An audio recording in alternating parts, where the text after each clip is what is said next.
ஐயா வணக்கம்யா. வணக்கம்மா. என் பேர் புவனா. சொல்லுங்க. ஐயா நீங்க உள்ளுணர்வு இதெல்லாம் இந்த வாரம் இது பண்ணதுல அதை கவனிக்க சொன்னீங்க. உள்ள இருக்கக்கூடியத அதை கவனிக்கும் போது அதை கவனிக்கும் போது கோபமோ கஷ்டமோ துன்பமோ எதுவுமே நிரந்தரமா அதுல இருக்க போறது இல்ல. இருக்கல.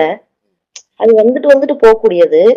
அதை விட்டுட்டு நம்ம ஒரு செயல்ல அதை செய்யும் போது அது பெருசா எந்த விஷயம் நம்மளை பாதிக்கிறது இல்ல அப்படிங்கிறத புரிஞ்சுக்கிட்டேங்கய்யா நானு. ஒரு உணர்வுங்கிறது அது வந்துட்டு அது பாட்டுக்கு போயிட்டே இருக்கக்கூடியதுதான். அதுக்கு அவ்வளவு இது பண்ண வேண்டியது இல்ல. நம்ம ஒரு செயல்ல செய்யும் போது அது நம்மளை பாதிக்காது. அந்த இது பாதிக்காதுங்கிறத நான் புரிஞ்சுக்கிட்டேங்கய்யா. ம். நிச்சயமாம்மா. நீங்க சொல்ற அந்த உணர்ச்சிகள்ங்கிறது வெளியிலேருந்து வர்றது. வெளியிலேருந்து நம்ம தூண்டக்கூடிய ஒரு விஷயங்கள். அத அந்த தூண்டுதலுக்கு ஆட்படாம, நம்ம மையத்திலிருந்து அத அணுகுறதுங்கிறது என்னன்னா, நம்முடைய இயல்பான குணங்கள்லேருந்து அது அணுகுறது. இயல்பான உணர்வுகள்லேருந்து. இத நம்ம பழகிட்டோம்னா, சந்த கடையில கூட நம்ம தியானம் பண்ணலாம். எல்லா இடத்துலயும் நம்முடைய உள் அமைதியோட, மகிழ்ச்சியாவும், நிம்மதியாவும் வாழ முடியும். இத நல்லா கவனிச்சுட்டு இருக்கீங்க. மகிழ்ச்சி. தொடர்ந்து செய்யுங்க.